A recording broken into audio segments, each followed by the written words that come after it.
क्या आपने सुना है कि इजराइल की पवित्र गलील झील का पानी अचानक लाल हो गया है? जी हाँ, वही झील जहां यीशु मसीह ने पानी पर चलकर चमत्कार किया था। क्या ये कोई अलौकिक संकेत है या फिर प्राकृतिक का कोई रहस्य? आज हम आपको एक ऐसी घटना की कहानी सुनाने जा रहे हैं जिसने पूरी दुनिया को चौंका दिया है। इजराइल की मशहूर गलील झील, जिसे अंग्रेजी में सी ऑफ गैलिली कहा जाता है, उसका पानी अचानक खून जैसा लाल हो गया। झील के किनारे खड़े लोग हैरान थे। किसी ने कहा कि ये तो बाइबल की भविष्यवाणी पूरी हो रही है, तो किसी ने कहा कुरान में फिरौन की कौम पर आने वाली आपदा की निशानी यही थी, और कुछ लोग कह रहे थे कि यह दुनिया के अंत की शुरुआत है। जरा आप भी सोचिए, एक झील जिसका पानी सदियों से साफ और मीठा माना जाता है, उसी झील का रंग अचानक गहरा लाल हो जाए तो कैसा लगेगा? गलील झील का नाम बाइबल में भी आता है। यही वो झील है जहां यीशु मसीह ने अपने चेलों को बुलाया था। यहीं पर उन्होंने कई चमत्कार किए, पानी पर चलना, तूफान को शांत करना और रोटी मछली का बढ़ाना। यानी ये झील सिर्फ एक पानी का स्रोत नहीं है, बल्कि यह आत्मिक गवाही का भी जगह है। लेकिन अब जब इसी झील का पानी खून जैसा लाल हो गया, तो लोगों ने सवाल करना शुरू कर दिया कि क्या ये वही है जो बाइबल में लिखा था? निर्गमन 7 के वचन 20 में लिखा है, मूसा और हारून ने यहोवा की आज्ञा के अनुसार किया। उसने डंडा उठाकर फिरौन और उसके सेवकों की आंखों के सामने नील नदी के जल पर मारा, तब जल रक्त बन गया। दूसरी ओर कुछ मुस्लिम विद्वानों ने लिखा कि यह तो कुरान की उस आयत की याद दिलाता है जहां अल्लाह ने फिरौन पर कई निशानियां भेजी। सूरह अल-आराफ 7:133 में लिखा है, फिर हमने उन पर तूफान, टिड्डियां, जुएं, मेढक और खून, ये सब खुली निशानियां भेजी, लेकिन वे घमंड करते रहे और वे अपराधी लोग थे। दोनों धर्मों के लोग इस घटना को देखकर अपनी अपनी किताबों की बातें याद कर रहे थे। गलील झील, जिसे लेक किन्नेरेट भी कहते हैं, इजराइल के उत्तरी हिस्से में है। यह पानी का मुख्य स्रोत है और लाखों लोगों की प्यास बुझाता है। लेकिन जब इसका पानी लाल हो गया तो लोग डर गए। क्या अब ये पानी पीने लायक नहीं रहेगा? कुछ लोग दुआ करने लगे, कुछ चर्च में जाकर प्रार्थना करने लगे, कुछ मस्जिदों में जाकर सजदा करने लगे। और इस तरह यह घटना एक वैज्ञानिक पहेली से बढ़कर आध्यात्मिक सवाल बन गई है। लोगों के दिलों में सवाल है कि क्या ये ईश्वर की चेतावनी है? क्या दुनिया किसी बड़े संकट की ओर बढ़ रही है? क्या ये बाइबल और कुरान की भविष्यवाणियों का पूरा होना है, या फिर यह सिर्फ एक प्राकृतिक घटना है? इन्हीं सवालों ने इस घटना को और भी रहस्यमयी बना दिया है। विज्ञान कहता है कि हर चीज का कारण होता है, लेकिन जब विज्ञान की वजह और धर्म की व्याख्या आपस में टकराती है तो इंसान के दिल में बेचैनी और भी बढ़ जाती है। इस झील की घटना भी वैसी ही है। एक और वैज्ञानिक कह रहे हैं कि यह एक एल्गी ब्लूम यानी सूक्ष्म काई का फैलाव है, जिसकी वजह से पानी का रंग बदल गया। और दूसरी ओर धार्मिक लोग कह रहे हैं कि यह ईश्वर का संकेत है। लेकिन सच्चाई क्या है? क्या यह सिर्फ एल्गी है या फिर ईश्वर का कोई गहरा संदेश? तो आज के इस वीडियो में हम इस पूरे रहस्य की तह तक जाएंगे। हम देखेंगे कि बाइबल और कुरान में पानी के लाल होने के बारे में क्या लिखा है। हम जानेंगे कि विज्ञान इसके बारे में क्या कहता है, और सबसे महत्वपूर्ण, हम यह भी समझेंगे कि इस घटना से हमारी जिंदगी के लिए क्या सीख है। क्योंकि चाहे यह चमत्कार हो या प्राकृतिक घटना, यह हमें सोचने पर मजबूर करती है कि हम इंसान कहाँ खड़े हैं और ईश्वर हमें क्या संदेश देना चाहता है। तो पूरी जानकारी क्या है, इस वीडियो में हम विस्तार से जानेंगे। लेकिन आगे बढ़ने से पहले जय मसीह की हल्लेलुयाह या आमीन कमेंट में जरूर लिखें, क्योंकि आपकी प्रतिक्रिया हमारे लिए बहुत मायने रखती है। इससे हमें पता चलता है कि आप भी इस रहस्यमयी और प्रेरणादायक कहानी में हमारे साथ हैं। तो चलिए वीडियो को शुरू करते हैं। जब इस्राएल की गलील झील का पानी लाल हुआ, तो सबसे पहले जो बात लाखों ईसाइयों और यहूदियों के मन में आई, वह थी निर्गमन की पुस्तक, यानी मूसा और फिरौन की कहानी। क्योंकि बाइबल के इतिहास में पानी का लाल होना कोई साधारण घटना नहीं है। यह ईश्वर की शक्ति, न्याय और चेतावनी का प्रतीक रहा है। बाइबल में निर्गमन 7 का वर्णन हमें मिस्र की उस भयानक घटना तक ले जाता है जब मूसा ने फिरौन से इजरायलियों को छोड़ने के लिए कहा। फिरौन ने जिद की, उसने अपने दिल को कठोर किया। तब यहोवा ने मूसा को आदेश दिया कि वह अपनी लाठी नील नदी पर मारे। और निर्गमन 7 के वचन 20 में लिखा है कि मूसा और हारून ने यहोवा की आज्ञा के अनुसार किया। उसने डंडा उठाकर फिरौन और उसके सेवकों की आंखों के सामने नील नदी के जल पर मारा, तब सब जल रक्त बन गया। सोचिए, पूरा मिस्र जब जागा और देखा कि नील नदी, जो उनके जीवन का स्रोत थी, वह खून बन गई है। मछलियां मर गईं, दुर्गंध फैल गई और लोग पानी पी भी नहीं सकते थे। क्या वही दृश्य आज गलील झील में भी तो नहीं दोहराया जा रहा? क्योंकि बाइबल में पानी का लाल होना हमेशा न्याय या चेतावनी के रूप में आता है। मिस्र के लिए यह चेतावनी थी कि अगर वे ईश्वर की इच्छा का विरोध करेंगे तो विपत्ति आएगी। प्रकाशित वाक्य की पुस्तक में भी अंतिम समय में पानी का रक्त बनने का वर्णन है। प्रकाशित वाक्य 16 के वचन 3 में लिखा है, दूसरे स्वर्गदूत ने समुद्र पर कटोरा उड़ेल दिया और समुद्र मृत मनुष्य के समान रक्त बन गया और समुद्र की सारी जीवित वस्तुएं मर गईं। यानी जब गलील झील का पानी लाल हुआ तो लोगों ने इसे दुनिया के अंत और ईश्वर के न्याय से जोड़ना शुरू कर दिया। अब जरा सोचिए, ये वही झील है जहां यीशु मसीह ने अपना बहुत सारा समय बिताया। यही झील है जहां उन्होंने अपने पहले चेलों को बुलाया, शमौन पतरस, अंद्रियास, याकूब और यूहन्ना को। यही झील है जहां यीशु पानी पर चले और अपने शिष्यों के डर को दूर किया। यही झील है जहां उन्होंने आंधी और तूफान को शांत किया। बाइबल में मरकुस 4 के वचन 29 में लिखा है, वह उठकर हवा को डांटा और पानी से कहा, शांत हो, थम जा। तब हवा थम गई और बड़ा चैन हो गया। सोचिए, जिस झील में यीशु ने तूफान को शांत किया था, वही झील आज लाल हो रही है। यह दृश्य हमें एक गहरा संदेश देता है। यीशु ने उस समय शिष्यों के डर को दूर किया। आज भी वही यीशु हमें याद दिला रहे हैं कि चाहे परिस्थितियां कितनी ही डरावनी क्यों न हो, उसकी शांति हमें संभाल सकती है। कई लोग यह भी मानते हैं कि गलील झील का लाल होना प्रकाशित वाक्य की भविष्यवाणियों का हिस्सा हो सकता है। बाइबल कहती है कि अंतिम दिनों में प्राकृतिक आपदाएं, अकाल, युद्ध और आसमान में चिन्ह दिखाई देंगे। योएल 2 के वचन 30 और 31 में लिखा है, और मैं आकाश और पृथ्वी पर अद्भुत काम करूंगा, रक्त और आग और धुएं के बादल। सूर्य अंधकारमय हो जाएगा और चंद्रमा रक्तमय, उस महान और भयानक यहोवा के दिन से पहले। जब लोग गलील झील का लाल पानी देखते हैं तो उन्हें चांद के ब्लड मून की याद आती है। ये सब मिलकर लोगों के दिलों में यह सवाल उठाते हैं कि क्या यह सच में अंत समय का संकेत है। बाइबल हमें एक बात सिखाती है कि जब भी ईश्वर कोई चिन्ह दिखाते हैं तो वह सिर्फ डराने के लिए नहीं होता, वह हमें चेतावनी भी देता है और अवसर भी। मिस्र के फिरौन को अवसर दिया गया कि वह पश्चाताप करे और इजरायलियों को छोड़ दे। प्रकाशित वाक्य में चिन्ह इसलिए बताए गए ताकि लोग ईश्वर की ओर लौट आएं। तो जब गलील झील का पानी लाल होता है, तब हमें डरने की नहीं बल्कि सोचने की जरूरत है। क्या हम अपनी जिंदगी में ईश्वर की इच्छा को मान रहे हैं? क्या हम उसकी चेतावनी को नजरअंदाज तो नहीं कर रहे? क्या हम अपनी आत्मा को तैयार कर रहे हैं? मेरे भाइयों और बहनों, अगर हम ईमानदारी से देखें तो हमारी जिंदगी भी कई बार लाल पानी जैसी हो जाती है। रिश्तों में तनाव, काम में असफलता, दिल में बेचैनी, ये सब भी किसी पानी के खून बनने जैसी ही स्थिति है, डरावनी, गंदी और असहनीय। लेकिन जैसे यीशु ने गलील झील पर आंधी तूफान को शांत किया, वैसे ही वह आज हमारी जिंदगी की हर आंधी को शांत कर सकता है। मत्ती 11 के वचन 28 में लिखा है, हे सब परिश्रम करने वालों और बोझ से दबे लोगों, मेरे पास आओ, मैं तुम्हें विश्राम दूंगा। यानी यह घटना हमें सिर्फ डराने के लिए नहीं बल्कि यीशु की ओर खींचने के लिए है। जब गलील झील का पानी लाल हुआ तो इस घटना को सिर्फ ईसाइयों ने ही नहीं बल्कि मुसलमानों ने भी बड़े ध्यान से देखा, क्योंकि इस्लाम में भी पानी का खून बन जाना एक बड़ी निशानी के तौर पर दर्ज है। कुरान में भी बार बार सिखाया गया है कि अल्लाह अपनी कौमों को चेतावनी देने के लिए आसमान और जमीन में निशानियां दिखाता है, और जब लोग घमंड या गफलत में रहकर इन निशानियों को नजरअंदाज करते हैं तो वे अपने ही अंजाम की ओर बढ़ते हैं। सबसे पहली मिसाल हमें मिलती है फिरौन और उसकी कौम की। जब अल्लाह ने मूसा यानी अलैहिस्सलाम को फिरौन के पास भेजा और उसने इनकार किया तो ईश्वर ने मिस्र पर कई अजाब भेजे। कुरान में सूरा अल आराफ में साफ लिखा है, फिर हमने उन पर तूफान, टिड्डियां, जुएन, मेढक और खून, ये सब खुली निशानियां भेजी, लेकिन वे घमंड करते रहे और वे अपराधी लोग थे। यानी जब नील नदी का पानी खून बन गया तो यह ईश्वर की एक खुली निशानी थी। इस्लाम में पानी का खून बनना सिर्फ एक वैज्ञानिक घटना नहीं माना गया, यह एक रूहानी इशारा है। पानी जिंदगी की निशानी है। जब पानी खून में बदलता है तो यह जिंदगी की जगह मौत का प्रतीक बन जाता है। यानी यह ईश्वर की तरफ से एक चेतावनी है कि अगर इंसान उसकी राह छोड़कर गुनाह में डूब जाए तो बरकत की जगह बर्बादी आ जाती है। मेरे भाइयों और बहनों, ध्यान दो, गलील झील का नाम केवल एक स्थान का नाम नहीं है, वरन यह पवित्र शास्त्र में एक गवाही है।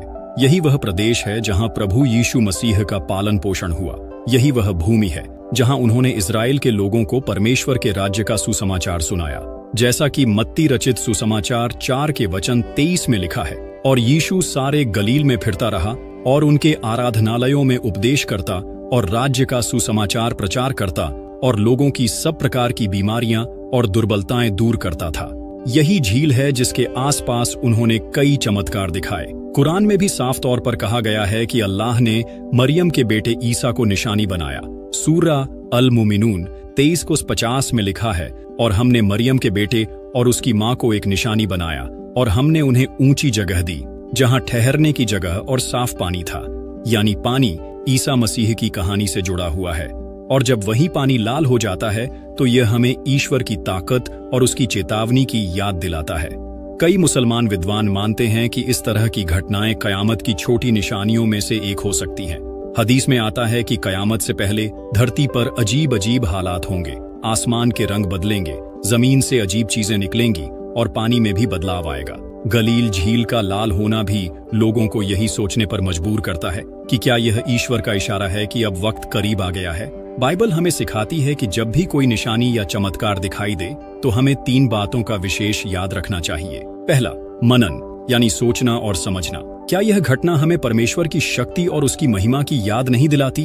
भजन संहिता 19 के वचन 1 में लिखा है, आकाश ईश्वर की महिमा का वर्णन करता है और आकाश मंडल उसके हाथों के कार्यों को प्रकट करता है। यानी प्रकृति की हर घटना हमें परमेश्वर की ओर देखने को मजबूर करती है।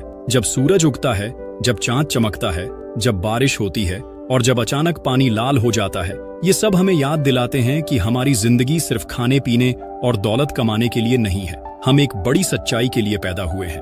दूसरा, मन परिवर्तन यानी पश्चाताप। झील का पानी लाल होना हमें याद दिलाता है कि शायद इंसान परमेश्वर से बहुत दूर चला गया है। हमारे दिलों में लालच, ईर्ष्या, क्रोध, पाप और अन्याय भर गया है, और जब इंसान पाप में डूब जाता है तो परमेश्वर अलग अलग तरीकों से हमें चेतावनी देता है। प्रेरितों के काम 3 के वचन 19 में लिखा है, इसलिए मन फिराओ और परमेश्वर की ओर फिरो कि तुम्हारे पाप मिटाए जाए। भाइयों और बहनों, अगर हम अपनी जिंदगी को देखें तो क्या हम सचमुच परमेश्वर की इच्छा पूरी कर रहे हैं? क्या हमारे घर में शांति है? क्या हमारे दिल में प्यार है? क्या हम अपने पड़ोसियों से वैसे ही पेश आ रहे हैं जैसे यीशु ने हमें सिखाया है? अगर नहीं तो यह समय है मन परिवर्तन का। यीशु हमें बुला रहे हैं कि हम अपने पाप मान लें, अपने दिल को साफ करें और परमेश्वर की ओर लौट आए। तीसरा, तैयारी यानी अनंत जीवन की सोच। बाइबल कहती है कि यह संसार अस्थायी है, हम यहाँ हमेशा के लिए नहीं हैं, लेकिन हमारा असली घर परमेश्वर का राज्य है। मत्ती 24 के वचन 44 में लिखा है, इसलिए तुम भी तैयार रहो, क्योंकि जिस घड़ी तुम सोचते नहीं उस घड़ी मनुष्य का पुत्र आएगा। जब झील का पानी लाल हो जाता है, जब भूकंप आता है, जब महामारी फैलती है, तो यह हमें याद दिलाता है कि यह जीवन अस्थायी है। हमारे घर, हमारी गाड़ियां, हमारी नौकरी, हमारी शोहरत, सब कुछ यहीं रह जाएगा, लेकिन हमारी आत्मा अनंत जीवन की ओर जाएगी। इसलिए सबसे जरूरी सवाल यह है कि क्या हम तैयार हैं यीशु से मिलने के लिए? क्या हमने अपने दिल को उनके लिए तैयार किया है? मेरे भाइयों और बहनों, अगर हम गलील झील को देखें तो उसकी हालत हम सबकी जिंदगी जैसी है।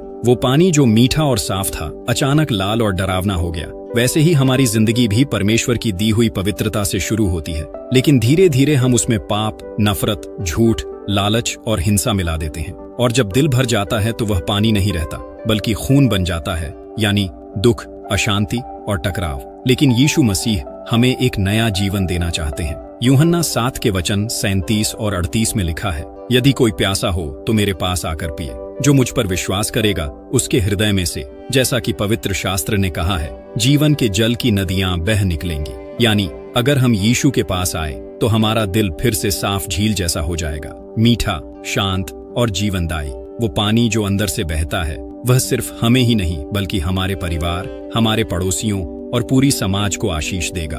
तो मेरे भाइयों और बहनों, गलील झील का पानी का लाल होना सिर्फ एक खबर नहीं है, यह एक निशानी है, एक पुकार है और एक चेतावनी है। परमेश्वर कह रहे हैं, अब भी देर नहीं हुई है, मेरे पास लौट आओ, अपने दिल को साफ करो, मेरे राज्य के लिए तैयार हो जाओ। तो भाई और बहनों, अब तक हमने देखा कि बाइबल और कुरान गलील झील और खून की निशानी को कैसे बताती है और बाइबल हमें इन घटनाओं से क्या सीखने को कहता है। लेकिन अब सवाल यह है कि जब दोनों पवित्र किताबें एक जैसी बातें कर रही हैं, तो इसका मतलब क्या है? क्या यह महज इत्तेफाक है या फिर ईश्वर हमें यह दिखाना चाहता है कि सच्चाई एक ही है, बस उसके बयान अलग अलग हैं? यूहन्ना 4 के वचन 14 में बाइबल कहती है, यीशु ने कहा, जो पानी मैं दूंगा वह उसके भीतर एक सोते की तरह उमड़ेगा जो अनंत जीवन तक ले जाएगा। सूरा अल-अंबिया 21:30 में कुरान कहता है, और हमने हर जीवित चीज को पानी से पैदा किया। यानी पानी सिर्फ भौतिक जरूरत नहीं है, बल्कि रूहानी जिंदगी का प्रतीक है। जब यही पानी लाल हो जाता है तो दोनों किताबें हमें चेतावनी देती हैं। जिंदगी का स्रोत अगर गुनाह से भर जाए तो बरकत की जगह तबाही आ जाती है। निर्गमन की किताब में मिस्र की नील नदी का खून बन जाना एक सजा थी, ताकि फिरौन अपनी जिद छोड़कर इजरायलियों को आजाद करे।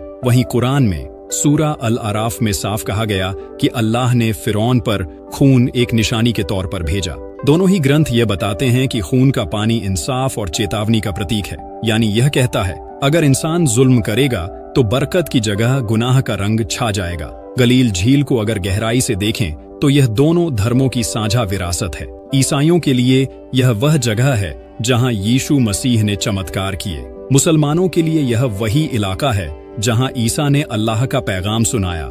दोनों के लिए यह झील रूहानी गवाही की जगह है, और जब यही झील लाल हो जाए तो दोनों को एक ही संदेश मिलता है, तैयार हो जाओ, अपने गुनाहों से तौबा करो और परमेश्वर की ओर लौट आओ। मेरे भाइयों और बहनों, यहाँ असली बात यही है कि बाइबल और कुरान दोनों ही इंसानियत को एक जैसी चेतावनी देते हैं। इंसाफ के बिना कोई समाज टिक नहीं सकता। गुनाह और जुल्म के आगे पानी भी खून बन जाता है, और अगर इंसान सुधर जाए तो वही खून का पानी फिर से बरकत का मीठा पानी बन सकता है। दूसरा इतिहास 7 के वचन 14 में बाइबल कहती है, यदि मेरी प्रजा जो मेरे नाम से कहलाती है अपने आप को दीन बनाए और प्रार्थना करे और मेरे दर्शन की खोज करे और अपनी बुरी चालों से फिर जाए, तो मैं स्वर्ग से सुनकर उनका पाप क्षमा करूंगा और उनके देश को चंगा करूंगा। वहीं सूरा अर्रद 13:11 में कुरान कहता है, अल्लाह किसी कौम की हालत नहीं बदलता जब तक वे खुद अपनी हालत न बदलें। दोनों किताबें एक ही बात कहती हैं, अगर इंसान बदल जाए तो उसका हाल बदल जाएगा। आज की दुनिया गलील झील जैसी हो गई है। जगह जगह युद्ध, खून खराबा और नफरत फैल रही है। रिश्ते टूट रहे हैं। दिलों में मोहब्बत की जगह नफरत और ईर्ष्या का रंग भर गया है। यानी हमारी जिंदगी का पानी खून बन रहा है। लेकिन बाइबल और कुरान दोनों हमें एक ही रास्ता दिखाते हैं, मोहब्बत की ओर लौट आओ, इंसाफ करो, गुनाह छोड़ो और परमेश्वर की ओर झुको। तभी हमारी जिंदगी का लाल पानी फिर से साफ और मीठा बन सकता है। तो मेरे भाइयों और बहनों, अगर आप बाइबल को मानते हैं तो दुआ करें कि यीशु आपको अपनी शांति दे। अगर आप कुरान मानते हैं तो दुआ करें कि अल्लाह आपको सीधी राह दिखाए। लेकिन असल में दोनों दुआओं का मकसद एक ही है, दिल साफ हो, जिंदगी बरकत वाली हो और इंसानियत मोहब्बत से भर जाए। अब तक हमने गलील झील के लाल होने को वैज्ञानिक नजरिए, बाइबल की गवाही और कुरान की रोशनी में देखा। हमने यह भी समझा कि दोनों धर्म हमें एक ही संदेश देते हैं। ईश्वर इंसान को चेतावनी देने के लिए निशानियां दिखाता है। लेकिन अब सवाल यह है कि इस घटना का हमारे जीवन से क्या लेना देना है। क्या यह सिर्फ एक खबर है जिसे सुनकर हम आगे बढ़ जाएं, या यह हमारे दिल और दिमाग को बदलने के लिए ईश्वर की आवाज है। गलील झील का लाल होना हमें गहराई से सोचने पर मजबूर करता है। वह पानी जो हमेशा साफ और मीठा था, अचानक खून जैसा लाल कैसे हो गया। हमारी जिंदगी भी इसी तरह है। आज हम स्वस्थ और सुखी हैं, लेकिन कल क्या होगा ये कोई नहीं जानता। याकूब 4 के वचन 14 में बाइबल कहती है, तुम्हारी जिंदगी क्या है? यह तो धुएं की तरह है जो थोड़ी देर को दिखाई देता है फिर गायब हो जाता है। सूरा आले इमरान में कुरान कहता है, हर जान मौत का स्वाद चखेगी। यानी हमें हमेशा याद रखना चाहिए कि यह दुनिया अस्थायी है और हमें अगले जीवन के लिए तैयार रहना है। यह घटना हमें चेतावनी देती है कि गुनाह छोड़ दो। गलील झील का लाल होना हमें बताता है कि जब इंसान गुनाह में डूब जाता है तो आशीष की जगह बर्बादी आ जाती है। रोमियो 6 के वचन 23 में बाइबल कहती है, पाप की मजदूरी मृत्यु है, लेकिन परमेश्वर का वरदान अनंत जीवन है। सूरा अत-तलाक में कुरान कहता है, और जो कोई अल्लाह से डरकर बचेगा उसके लिए वह राह निकाल देगा और उसे वहां से रोजी देगा जहां से उसे गुमान भी न होगा। यानी अगर हम गुनाह छोड़ दें और ईश्वर की ओर लौटें तो वही हमें जीवन और आशीष देगा। सोचिए, गलील झील को देखने आज सिर्फ ईसाई या मुसलमान नहीं जाते, बल्कि पूरी दुनिया से लोग आते हैं। यानी यह झील इंसानियत को जोड़ने वाली जगह है। अगर यह झील हमें कोई संदेश देती है तो वह यही है, नफरत छोड़ो, मोहब्बत और भाईचारे को अपनाओ, धर्म और जाति की दीवारें गिराकर इंसानियत को गले लगाओ। मत्ती 5 के वचन 9 में बाइबल कहती है, धन्य है मेल कराने वाले, क्योंकि वे परमेश्वर के पुत्र कहलाएंगे। सूरा अन-निसा 4:114 में कुरान कहता है, और सबसे अच्छी बात वही है कि कोई लोगों के बीच सुलह कराए। यानी दोनों किताबें हमें यही सिखाती हैं, शांति और एकता ही असली रास्ता है। मेरे भाइयों और बहनों, इस घटना को देखकर हमें 3 कदम जरूर उठाने चाहिए। पहला, सोचना और आत्म परीक्षण करना। क्या मेरी जिंदगी साफ पानी जैसी है या लाल पानी जैसी? क्या मेरे दिल में मोहब्बत है या गुस्सा और नफरत है? दूसरा, गुनाह से तौबा करना और सही रास्ता चुनना। बुरी आदतें छोड़ो, दूसरों को तकलीफ देना छोड़ो और ईश्वर की ओर लौटो। तीसरा, इंसानियत की सेवा करना। भूखों को खाना खिलाओ, दुखियों की मदद करो, रिश्तों को जोड़ो, तोड़ो मत। तो मेरे भाइयों और बहनों, गलील झील का पानी का लाल होना हमें डराने के लिए नहीं है, बल्कि जगाने के लिए है। यह ईश्वर का प्यार भरा संदेश है। मेरे बच्चों, अभी वक्त है, लौट आओ, मोहब्बत, सच्चाई और इंसानियत को अपनाओ, वरना जब पानी भी खून बन जाएगा तब पछताने का कोई फायदा नहीं होगा। अगर हमने ये सब अपनाया तो हमारे दिल भी साफ और पानी जैसी शांति और आशीष से भर जाएंगे। तो आइए आज से ही अपने रास्ते बदलें, अपने रिश्तों में प्यार फैलाएं और दुनिया को एक बेहतर जगह बनाएं। अगर आपको यह वीडियो पसंद आया हो तो लाइक, शेयर और the Bible tales YouTube channel को सब्सक्राइब जरूर कीजिए। अब मैं आपसे विदा लेता हूँ इसी दुआ के साथ कि आपकी जिंदगी हमेशा साफ पानी जैसी रहे, बरकत, शांति और सुकून से भरी हुई। जय मसीह की।